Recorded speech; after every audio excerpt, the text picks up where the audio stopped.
welcome to my art form. It's time for Post-Orthodoxy, a show about changing our minds. Yeah, baby. With your hosts, Dark and Ainsley Sevier. Maybe what they believe about reality isn't all of reality. What?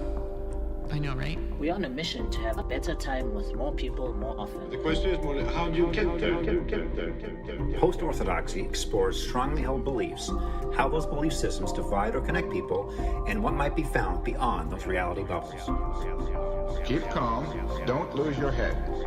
I've got a piece of chocolate here with me because I got anxiety about doing this. Welcome to this neighborhood, neighbor.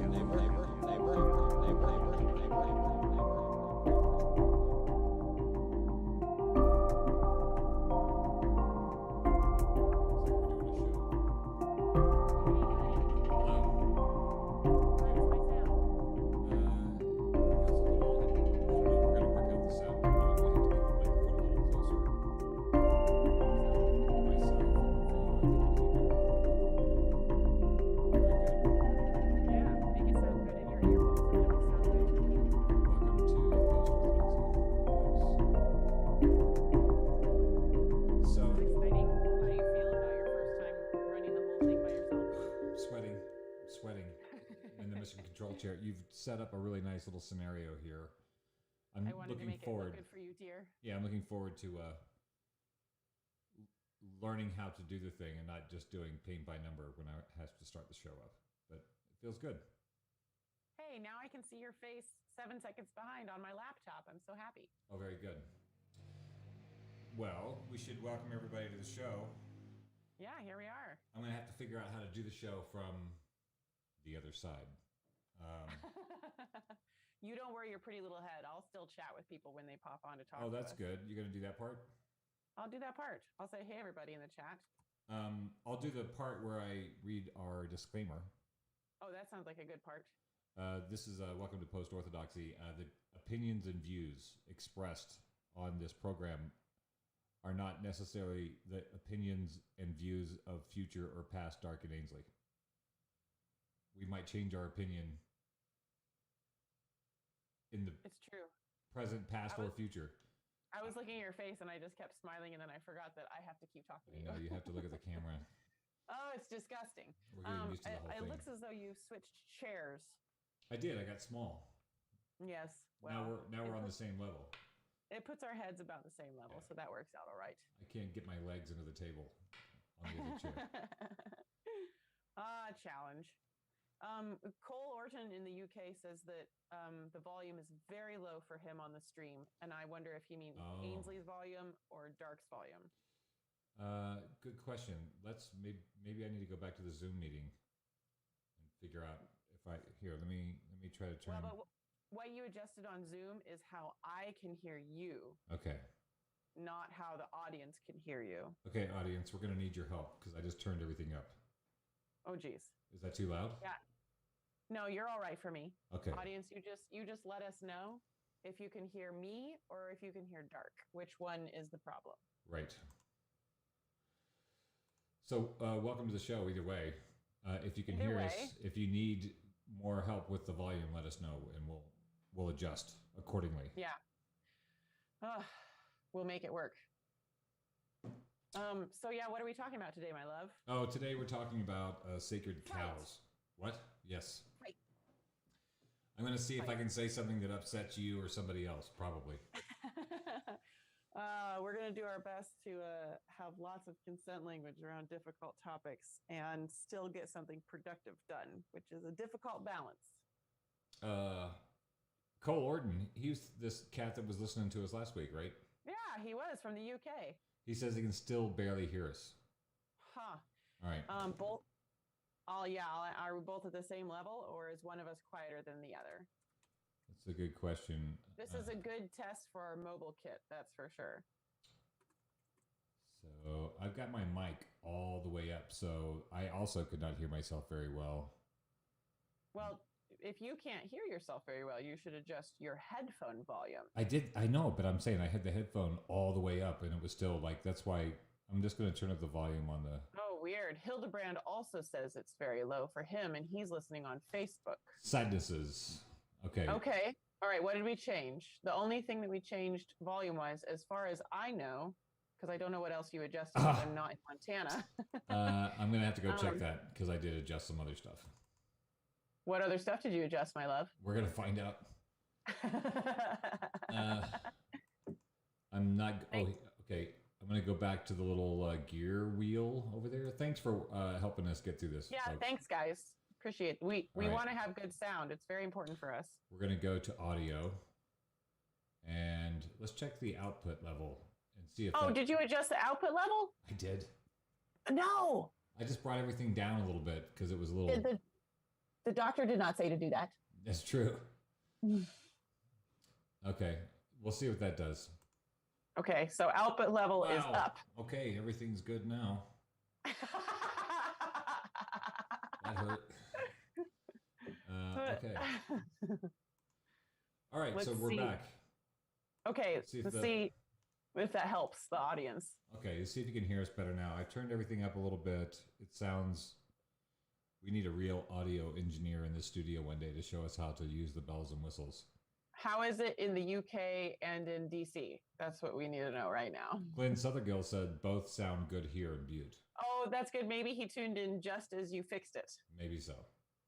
So while I was looking up sacred cows today and creating my little picture bubble about the topic, I found out that sacred cow is actually considered to be a culturally insensitive term to use.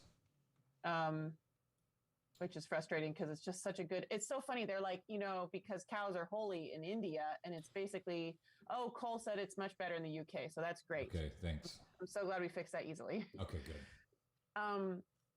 It's such a concise term. Now, this post was saying sacred cow is offensive to religion in India. Could be the Hindu may take offense. Exactly. Yes. But for me, my whole life, I had always thought of it as referencing the Bible story where the Hebrews... Yeah, I'd never thought about cows in India. I always thought about cows in India. No, because the Bible came first. I was a bad Christian. I never read the Bible. I was the kind of Christian that really thought that every story and myth started with the Bible and went out from there.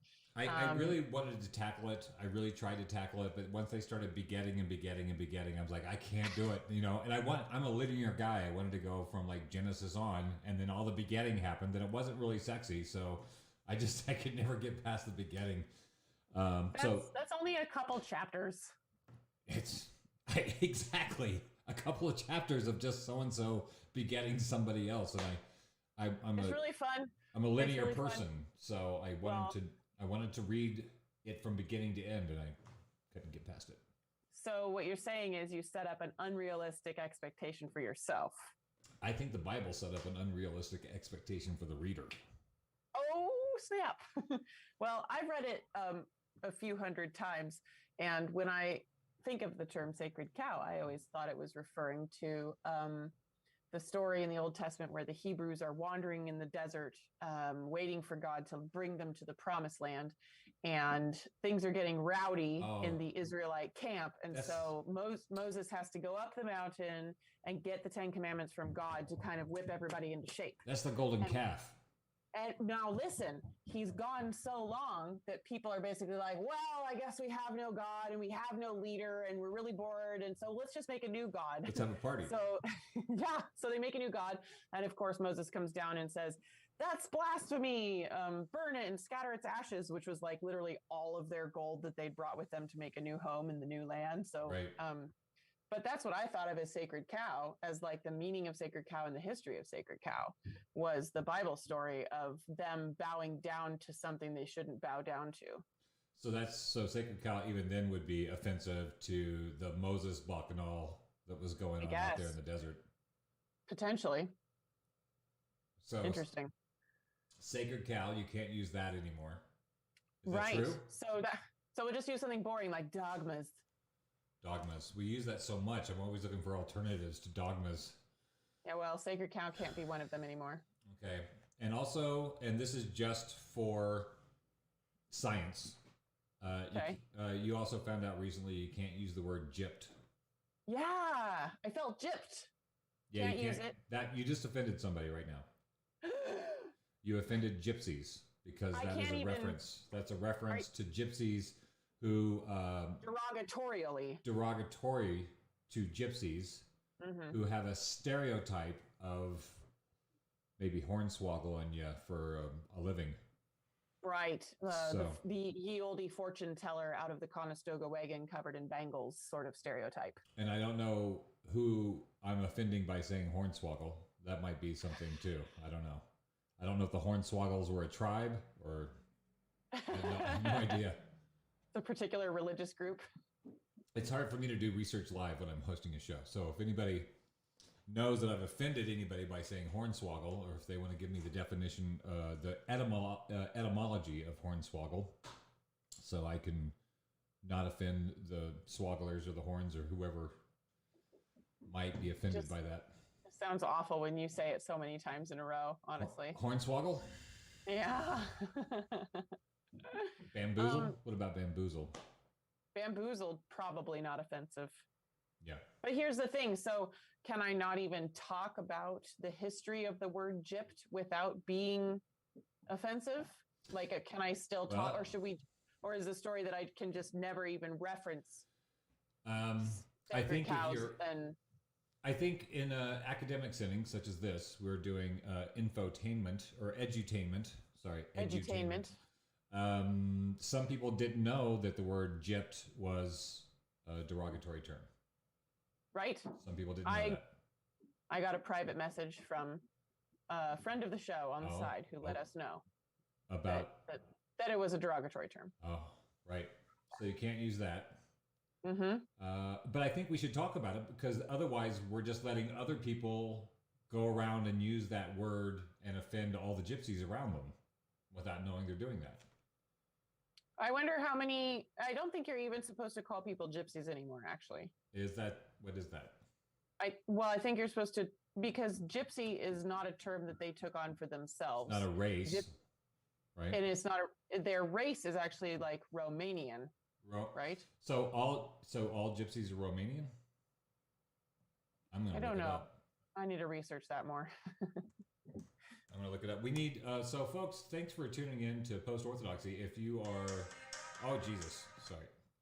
Oh, yeah? Yeah, sorry about that. Supposed to have my computer on mute. I'm going to look it up.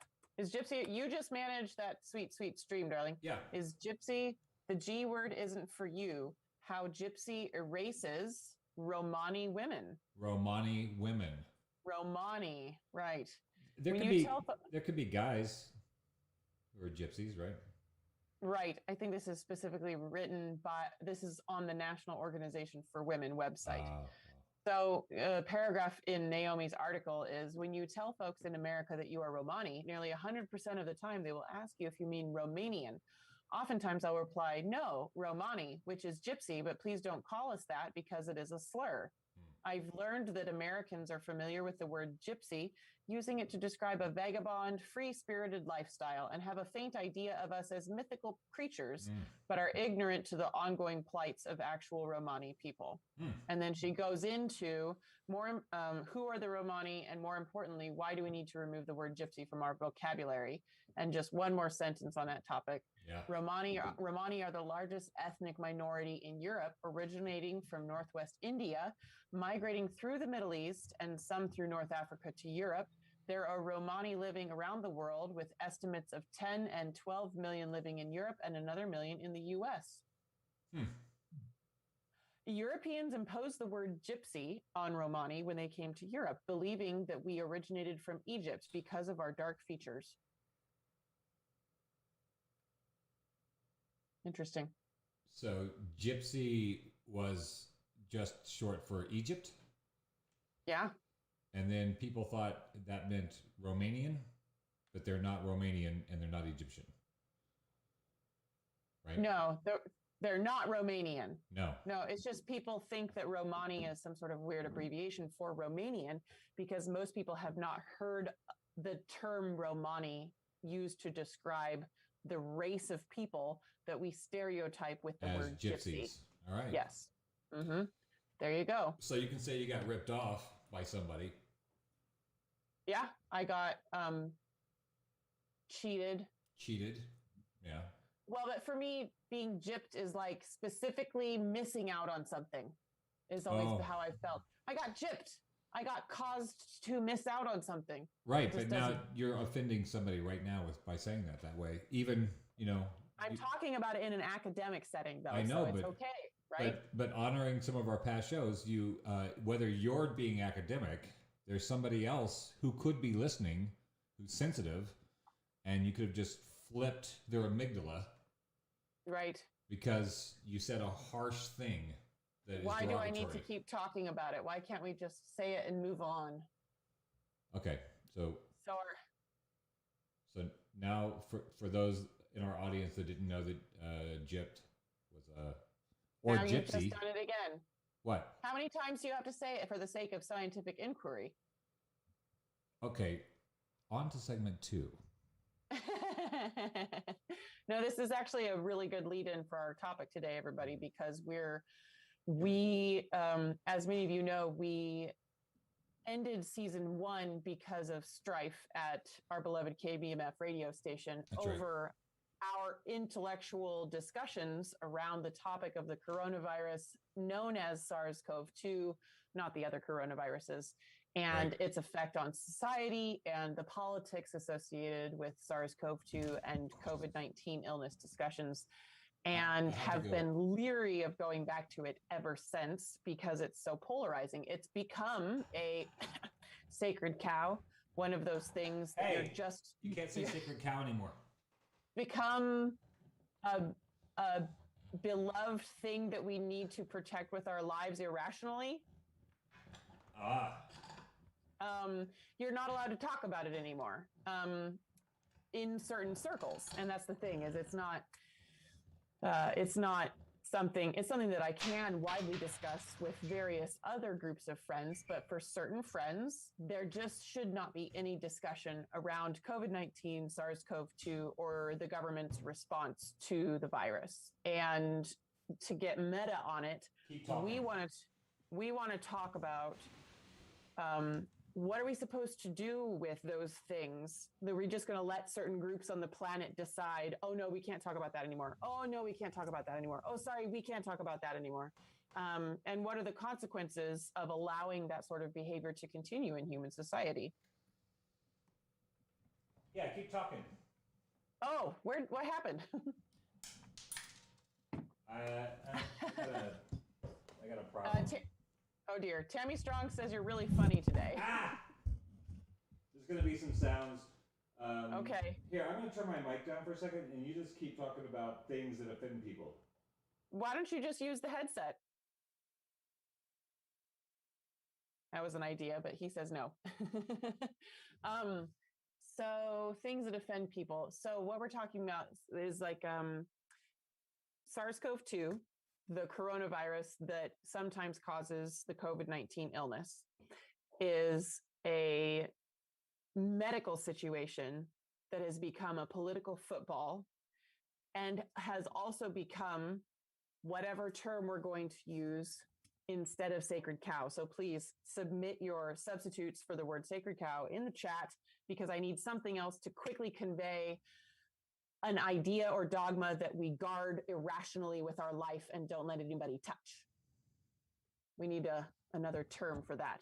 So let me know what you think would be a good synonym for that word. So, but the SARS-CoV-2 and the discussions around it have not always been something that we can't talk about or discuss or wonder about.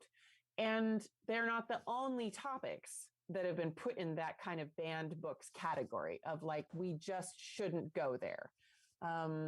These sorts of ideas become closely guarded like a diamond in a glass case in a museum by various groups all the time. They're rarely universally defended.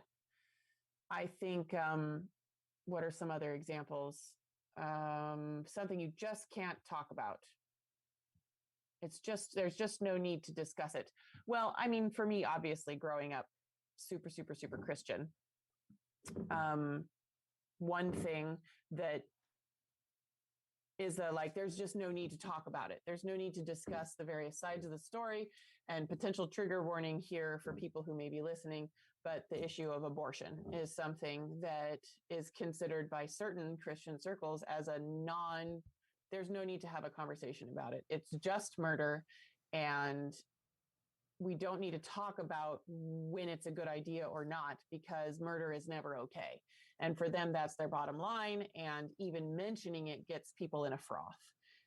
These sorts of issues exist on quote unquote both sides of the US in various different groups. And I'm going to talk about that both sides thing too. Yeah, quote unquote both sides. That's why I say it in both quote unquote. For instance, it just made me lose my train of thought. Crap. I can have lots of conversations about vaccine science, vaccine history, virus science, the history of how the US and the globe has dealt with viruses, mask science, mask use, lockdown science, social response, cost benefit analyses. These are things that I can have conversations about with many, many friends, but there are certain groups who think there's no reason to talk about those things at all. And, you have to ask why. Why has this become something that they're guarding with their life and will not let anybody touch? And there could be many different pathway reasons for why somebody won't let you talk about it at all, doesn't want to discuss it, and really just thinks you're irresponsible for even wanting to discuss it in a Greek argument style fashion. I'm back. I figured it out. The microphone, I'm just not going to touch it for the rest of the show. What happened? I wang jangled it. I moved it over for the show. Yeah, I thought you were going to use the headset because you would need to see all your screens. Or I would have moved it for you. I didn't. Anyway, so it led to this whole thing. And you did a great job talking stuff while I was over there. Oh, it's so hard. You're doing a great job. To just keep talking without a friend helping me do all the talking. No, the question is why did this important medical issue become a taboo topic? That's kind of what it comes down to. Why does anything become a taboo topic, and how do we move forward? So we can't talk about information around SARS-CoV-2 that might be too nuanced, really, is what it comes down to. Well, I don't think that's quite the most productive way to phrase it. Okay, tell me the most productive way. Because you're implying that some people just can't really have difficult conversations, and I don't think that's a I don't know. I know you don't mean that by saying it's too nuanced. Well, no, I do mean that. I do mean it exactly that way. Because I feel like what happened is this medical issue became a political issue, and those two things should not be doing it. They should not be. Right. You should not have political feelings about a medical issue. Well, but see, the left thinks that the right made it political, and the right thinks that the left made it political. It's chicken or egg stuff at this point. It really doesn't matter where it came from. The point is now if you say something about a mask, people will immediately start trying to figure out whether you're a Republican or Democrat by your next word, which that shouldn't happen in a medical issue. Should not happen with a medical issue. And I think the reason it's happening is because of trauma. Like, I think we have political trauma in this country. We have people who there's a lot of people who were not paying attention to politics until Donald Trump became president. That's very true. And then they were traumatized that could have happened, and then immediately got into politics without really understanding what got us to that point. And so they were operating out of trauma. And I think that helped polarize nuanced discussions on a medical issue, which I think is a great tragedy, and we're paying for it. We're paying dearly for that. Not just medically, not just politically. We're paying because people, communities are just falling apart because you can't have a conversation about a medical issue, which is shocking. It's shocking to me that we got to this point so fast. And it has to do with the trauma, the political trauma, in my opinion. Go ahead.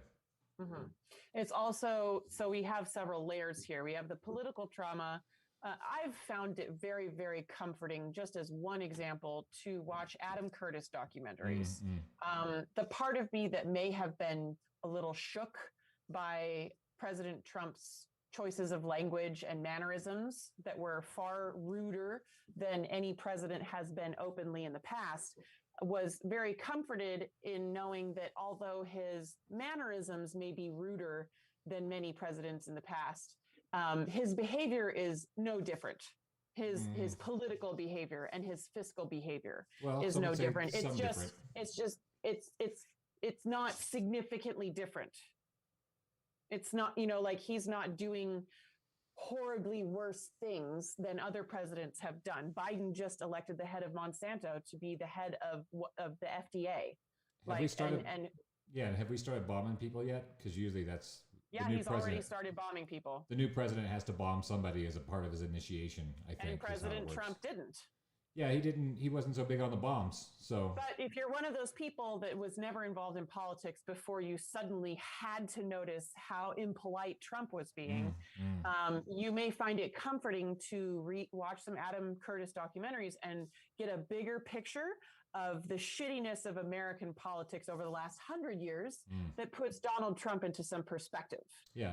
So we've got that political trauma layer that's causing people to be like, we cannot talk about masks or lockdowns or you're a Republican, and that would be scary.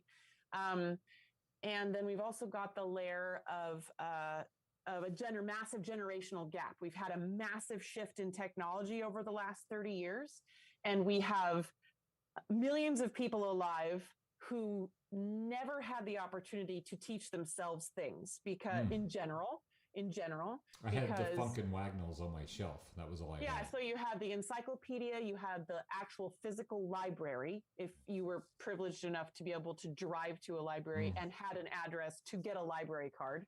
And then you had experts. You had your teachers, your parents, your politicians, your pastors, elders in your community. That's how you learned things. And then the internet happened. And now we have millions of people who have grown up in this socially educational situation where any node of the group can learn something and convey it to the other nodes of the groups. And it's not hierarchical. You don't think of learning as something that needs to come from your news anchor or your doctor or your pastor or your politician or your parent. You think of learning as something that you can go find yourself. Obviously, like, oh, wait, was Jefferson the second president or the third president? I'll just ask the internet. And now I know I can teach myself things. And so with this coronavirus debate, even though it doesn't totally line up along age gap lines, I think there's a massive influence of this. This is the first couple of generations who have grown up knowing that we can teach ourselves things. And a lot of the we cannot know stuff about science without an authority figure telling us mentality, I think comes from the influence of older generations who did not used to have access to the Journal of American Medical Association articles online. Right. So that's a part. Yeah. There are probably many other layers and other reasons why people say it's offensive and unproductive to talk about anything to do with SARS-CoV-2. Speaking about authorities, I sent you a couple of things in your messenger today because I wanted to talk about them on the show. One of them is I've been messing with my Facebook algorithm because there's this thing called funneling, which I want to have somebody on the show to talk more about what funneling is. But it's basically about Facebook knows a lot of stuff about you. Probably knows more about you than you know because of the particular data points they're looking at to connect a person. And so I've been messing with the algorithm a little bit and liking some things to see if I get more stuff along those things. So I'm getting I'm shocked at how many ads I'm getting for psychedelic therapy. Oh, why are you shocked about that? That there's so many people that have a Facebook ad talking about psychedelic therapy when it's still Schedule 1 prohibition. But there's a lot of Facebook ads talking about, now they're not giving you psychedelics, they're just talking about aspects of psychedelics in therapy. Mushrooms, ketamine, LSD, et cetera, et cetera. So I've been suddenly aware of all this conversation in therapy groups. So I start pretending to be a therapist because I like things that are for therapists. And so now I'm getting ads to be a therapist. So here's one that I really like. I can become a life coach for $25. And I sent you the thing. Oh my goodness. I sent you the thing and they said for $25, I can be a life coach. Life coaching certification from New Skills Academy, USA, sponsored. CPD, certified online course, 5-star Trustpilot rating, whatever that is, lifetime access, and over 600,000 students. See more. So anyway, for $25, I can be a life coach. So I sent you that, and I liked it, and immediately I got another ad in my feed. For a different one. For neuro-linguistic programming. So David K, this cat, I like this one. This one, they're trying to undercut the life coaches. So for $7, become a fully certified neuro-linguistic programming and life coach for just $7. I can start getting some alphabets after my name for the show so people will start listening to us. People will feel safer if we have some certifications. I'm certified. Even if we bought it for $7. I could be a certified neuro-linguistic programming life coach. That's a little scary. And then I can charge because I'm certified. Right, because you're certified. It has a 5-star rating with some other company. So speaking of the algorithm, yeah, my sister and I were having a conversation last night about dividing up marital duties around the house. And am I in trouble? like, what'd you say? Am I in trouble? No. I told her that you and I try to think about it as if we're a lesbian couple, and because it's like, then if you're a lesbian couple, it's not automatic. Like, obviously the girl does the housework, right? You know, right. You have to actually talk about who does what and divide it up. Sometimes you scoop poop. Sometimes I scoop poop. Exactly. Right. And we were having this whole back and forth conversation about it. And then I went to bed, and this is how you cannot convince me that Facebook is not listening to you with the audio from your phone, because I immediately opened up my Instagram to scroll for the night, and there was an ad for, I sent it to you. Did you get that the link that I sent to you last night? I don't know if I got it last night. It's okay. I'm going to pull it up right now because I want to say it correctly. Bear with me 1 second. It was an ad for The Anatomy of a Chore, Fair Play Life. Okay. So they're talking about, their ads are talking about the household burdens split between husband and wife, and the hashtag is, or that's heteronormative, but between two partners. The hashtag is #close the chore gap, which I then went to go try to find that ad on YouTube because there's no way to save a particular Instagram ad. You can't just take a screenshot? It was a video. Oh. It was a video. And I searched close the chore gap Dove ad on, and it's been a hashtag through most of the pandemic because as stereotypically husbands are now suddenly working from home, they're realizing how much shit their home partners do all the time. And so this ad was a father saying, I'll do the dishes. And then it's a picture of him putting the last clean dish into the rack and like dusting his hands off. And then the ad is like, but there's still food in the sink basket, and the sponge is dirty in the sink, and the counters need to be wiped off, and the floor, and it's like, and so now, even though the mom is supposed to be grateful that he helped, she still can't actually go do something else. Because the kitchen isn't actually done. There's an education on the completion of a chore and the world around it. Yeah, absolutely. And we had not typed anything into our phones about this subject, nor have I ever gotten an ad about closing the chore gap. or sharing of marital duties around the house. And that popped up in my algorithm on Instagram. So I've had the position for some time that we have a mutual friend of ours that was talking about they're trying to figure out how to use this funneling because they're in a fairly obscure psychological practice. And so they want to target ads to people that might be receptive to their particular kind of therapy. And so they like the idea of funneling because that maximizes your ad dollar. It's not just shotgunning it out to an area. Right. It's specifically hitting eyeballs that might be interested in the kind. So that's the positive use of what this stuff can do. And I've always felt that like it would be great if at some point we can have access to our own data. Wouldn't that be the dream?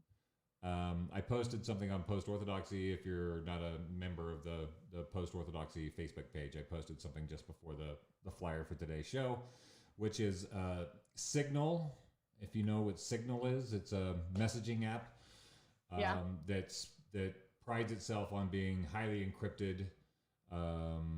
So if you want to deal drugs or assassinate somebody, it's probably the thing to use, better than Facebook or Instagram. So they're trolling Facebook and Instagram by showing how they are harvesting your data and selling your data. And that's an article from Forbes magazine that we put on the Post-Orthodoxy page. So I feel like, okay, so they have access to our info. What if we had access to our info? We may not need a therapist at that point. We might actually know all our triggers, know our patterns and habits, our likes, things that we like that we don't really admit we like, that show up in the thing. So I'm agnostic about it. We have this sort of technology that's being wielded by capitalists at this point.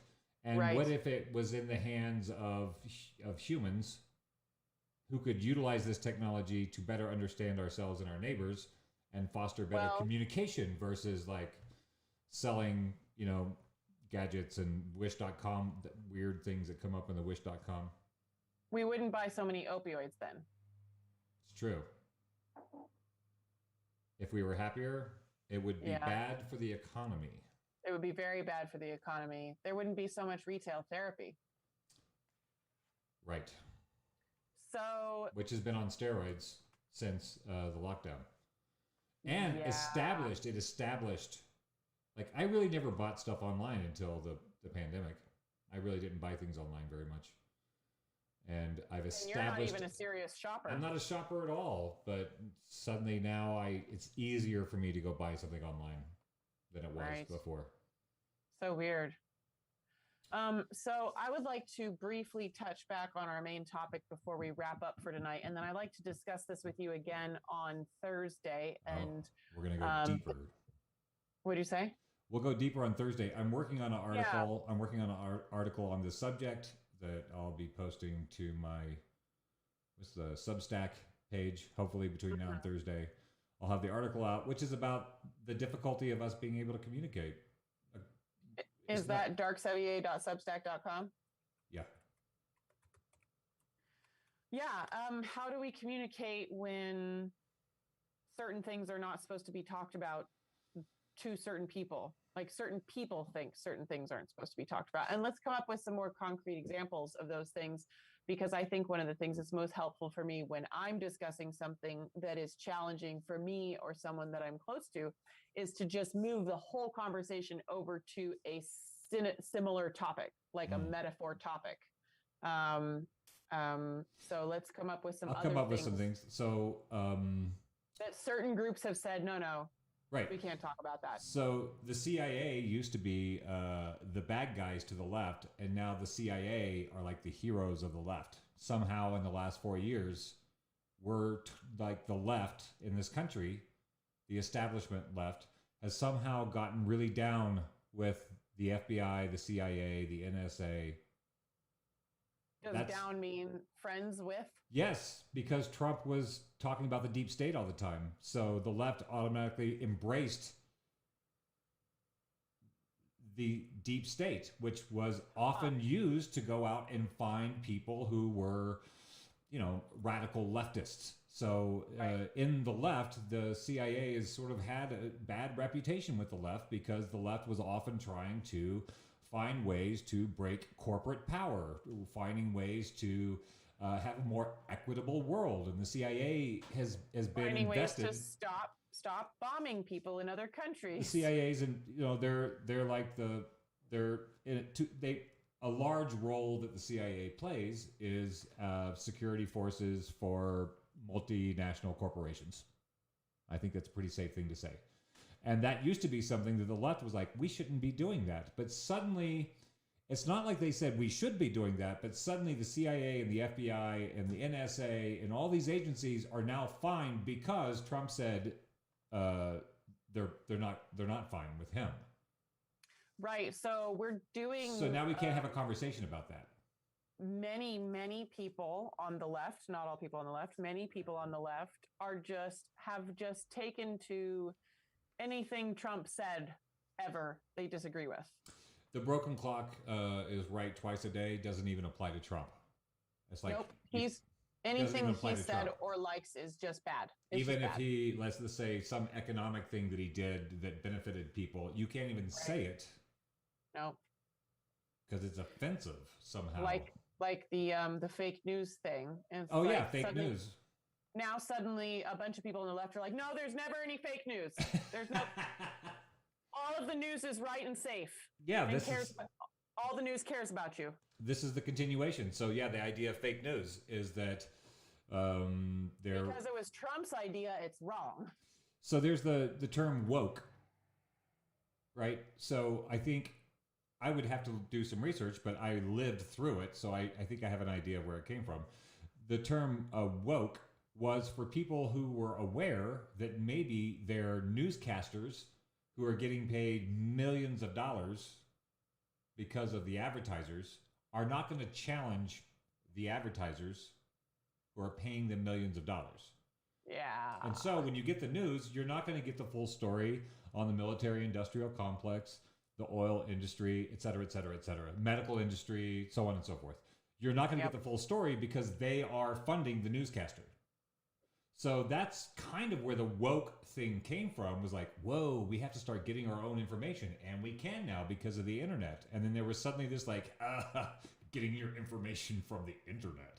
Like, well, from doctors on the internet, from journalists on the internet, from researchers, from Stanford professors, I can do that. But there's this trope where, where'd you get that off the internet? Not the whole internet is memes and rageaholics. So it's unfortunate that this woke thing morphed into you might as well mean snowflake now. Right. People who say things that are, what's the phrase? It's not partisan catnip. It's like where you're you say things for social credit. What do you call that?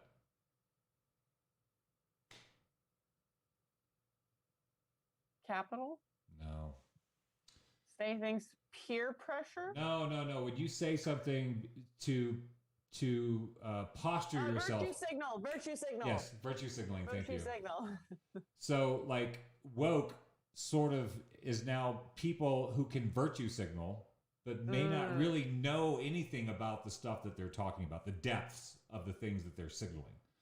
So woke was like, oh my God, these people are getting out of the matrix. They're not getting all their news from the corporate overlords, and they're aware that there's an oligarchy that's maybe your political system doesn't have the integrity that you think it does, whatever. That was woke. And now woke is blue no matter who, which woke is just wear a mask. Don't question why you should wear the mask. Now woke is just say Black Lives Matter. Even if you don't know the history of systemic racism or why they are having to say that now, why that phrase even came about, that's woke now. Woke is just sort of like Bobby's, like in the Church of the Subgenius. Just do the right thing. Just do the right thing.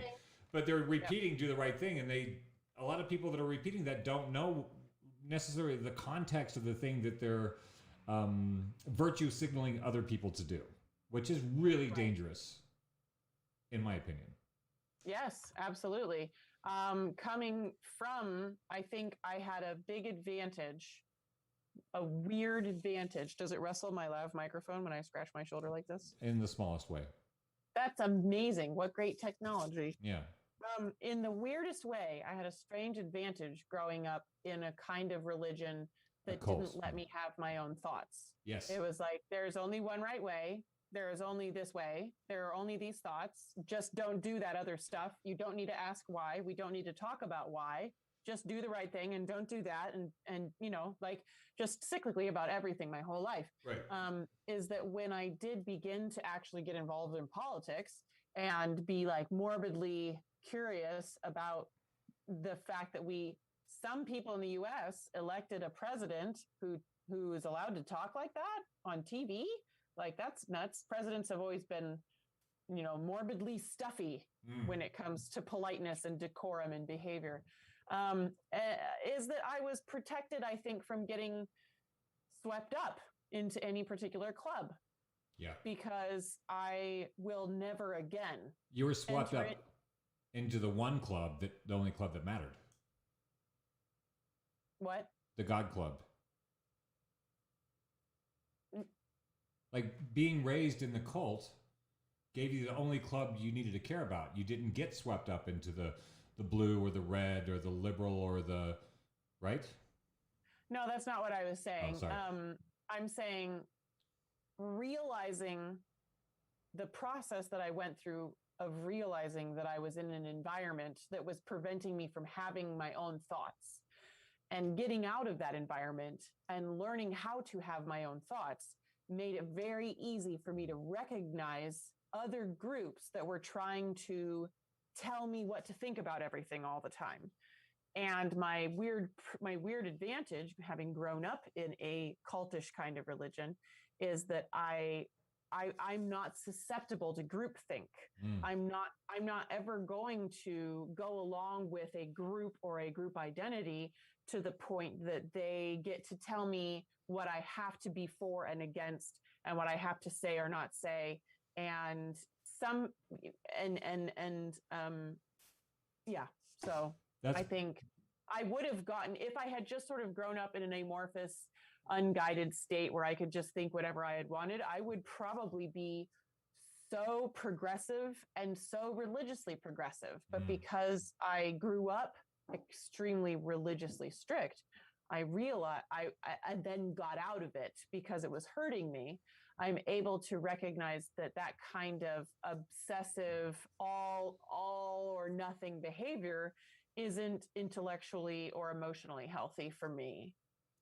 I think I'm addressing this in the article, which you'll get to proofread before I publish, because I'm talking about both of our experiences being raised in cults and having to rewire all of reality for yourself. Yeah. Having had it imprinted and then having to rewire it has given me a superpower of sorts, where I can recognize in these other groups these cognitively stunting tropes. Limiting. Very limiting tropes, where you just, you're on the right team, so you don't have to know everything about the team. You just do what the team says. Do what the team says. And that's why, like, I have been politically left for almost all of my adult life. But one thing that really pushed me out of even wanting to identify with the left anymore was the blue no matter who trope. That is a fascist trope in its DNA. Blue no matter who means as long as, like, that guy runs as a Democrat, I have to vote for him. That's not the way this is supposed to play out. That's not the way this is supposed to go. So I think also you were saved having not watching TV. I grew up, even though a right-wing Christian cult, I still had TV, which gave me the desire to get out of the cult, and it gave me ideas of the outside world that you didn't have. You didn't have a view through the television, which ironically ended up sort of giving you a bonus because you didn't have to unpack all the crap that was plugged into your head from a religion and from a commercial oligarchy that was intent on branding you to be a good consumer. You know, I'm just unpacking the religious stuff. I don't have to. Right. I don't have to unpack horribly learned clickism from high school, and I don't have to unpack oligarchical consumeristic imprinting. By the way, I'm not endorsing that you raise your kids in cults. We're not saying that. I'm just saying this is one of the unintended consequences of a lack of irony. Everything in moderation, including moderation. That's right. Tammy Strong says, virtue signal, wasn't that what used to be called righteous assholes? Virtue signaling? Yeah. I think virtue signaling is an act that someone can do intentionally or unintentionally. Right. So much like people. Yeah, go ahead.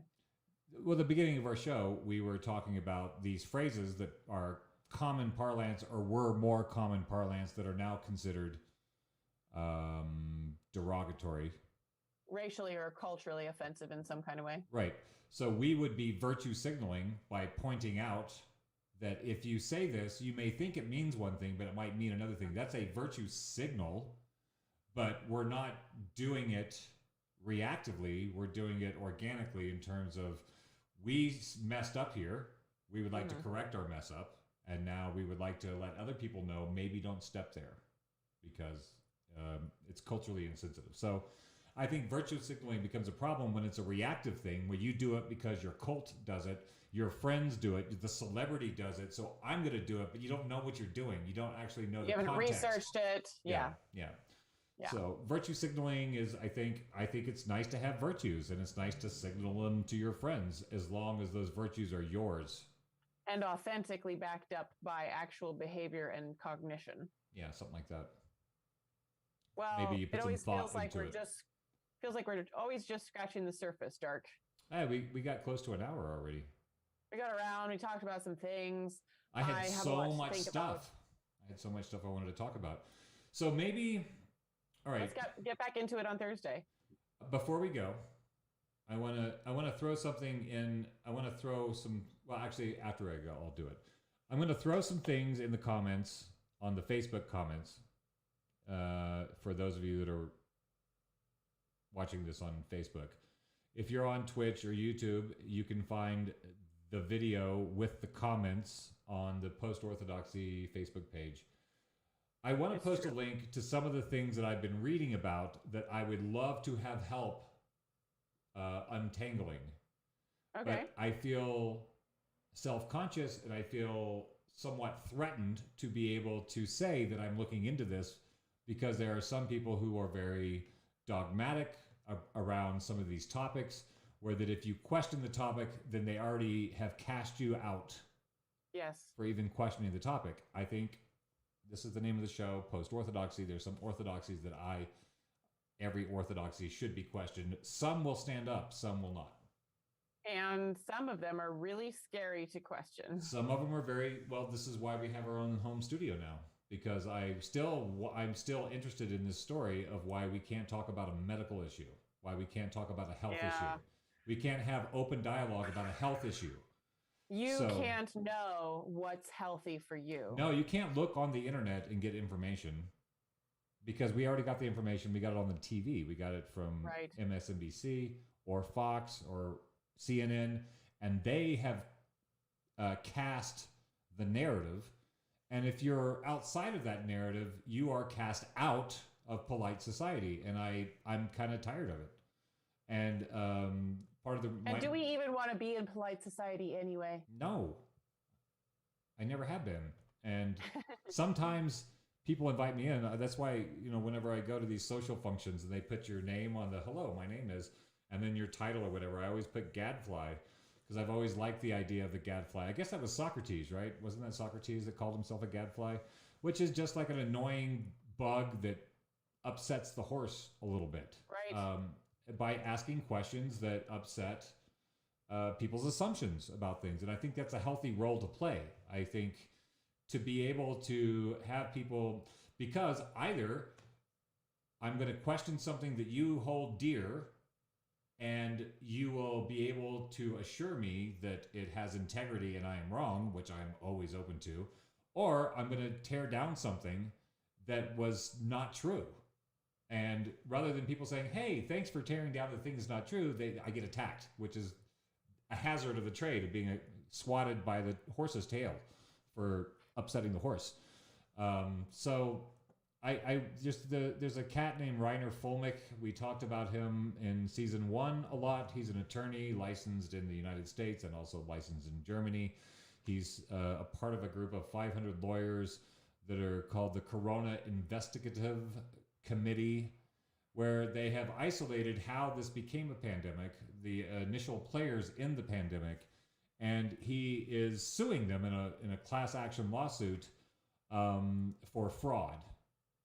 And rather than attacking me and saying I'm an idiot conspiracy nut, I would like some people to be able to look at this guy, look at I have the video, I have the transcript of what he's saying, names, places, historical context, and I would like to be enlightened as to why this guy's videos keep getting pulled from YouTube. Yeah. Because it doesn't seem like if he himself ironically is a fraud. I would like to know that, but I haven't found any evidence that shows him to be fraudulent or shows him to be frivolous. So I want to have that discussion with folks, and maybe I can find a way to nuance it a little bit to talk about it on Thursday when we come back. Yeah, maybe. Meanwhile, I'm writing a piece called Inflammatory Condition, which should be up on Substack this week. Thanks for tuning in to Post-Orthodoxy this week. If you just tuned in late, the lovely co-host Ainsley Sevier is on the road. Visiting all my nieces and nephews all over the place. And I'm gonna go join her on the road soon. And Woo-hoo! then, but we're gonna keep having these conversations with you guys. Yeah, so we may not have in-studio guests in the way that we've been doing it for a few weeks, but we will be having possibly guests from the road tour. And we're going to have an awesome lineup of guests when we come back. So many You'll great be very guests. excited. Do you have anybody you want to tease out? Krista Kelly she's a cannabis chef, and she's going to be talking with us about the mildly post-prohibition world and all of the innovations and strategies moving forward in the world of cannabis. We also have a gentleman named Chase who's writing a white paper on the division between politics and why can't we talk about each other's different politics anymore, to put it poorly in my own words. Right. We also have Andrea Crossguns coming up. I'm not sure what we'll be talking about yet, but I'm hoping it's going to have something to do with education and the youth. Yeah. I feel like she and I can go on some good rants about that. Plus Harold Cranberry and many more. Yeah, I think marijuana is one of those topics that was taboo. If you talked about it, you were cast out. But now it's on the stock exchange, so we can totally talk about it. So shouldn't be on the stock exchange if people are still in prison for it. Well, folks, we'll be back Thursday, and we appreciate all the feedback, people interacting with the show, and we want to have more people engaged next Thursday. It should be. I'm trying to find a way not to get banned from YouTube. I'm trying to figure out how to have the conversation and not get banned from the YouTube part. So we have to not write the words down anywhere. Oh, we can talk about it for now. Right. Soon, just saying it will be enough to have the. It's very true. All right. Ban that video. All right. Well, thanks everybody for tuning in. We'll see you next Thursday at 5 o'clock Montana time. Okay. Do you know how to stop it? Oh, geez. That was supposed to be a real smooth thing right there. Sorry. Yeah, I'm just going to hit the stop streaming, but thanks